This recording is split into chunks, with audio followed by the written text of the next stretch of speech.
काल रात्री मी माझे जुने ब्लॉग बघत होते. त्याच्यावर मला रिअलाइज झालं की आता काय करते मी बावळटपणा. इतक्या दिवसात मला 25-30 हजार फॉलोअर्स पाहिजे होते.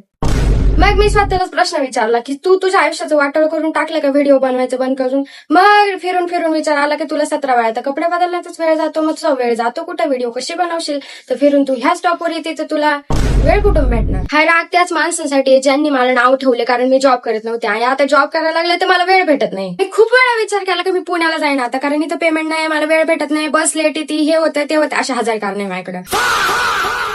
पण एका ब्राह्मणाने मम्मीला सांगितलं की तिला पितृदोष आहे.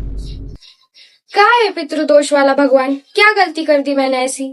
आणि अशी कुत्र्यासारखी कन्सिस्टन्सी वाट लावून मला आता 4 आणि 5 हजार दिवस जातात आणि नंतर रात्री मीच रडत बसते. फिरून त्याच स्टॉपवर आले ना तीच हेअरस्टाईल केली ना काहीच होऊ शकत नाही. तू हेच करू शकते पुढे जाऊ शकत नाही तू.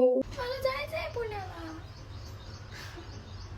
जाऊ दे मला म्हणावं नका घेऊ. तुम्ही कमेंट करून टाका आणि फॉलो पण करून टाका. मी जाते मला उशीर झालाय. बस हुकली आहे माझी 8:30ची आता येतच नाही ध्यानावरती.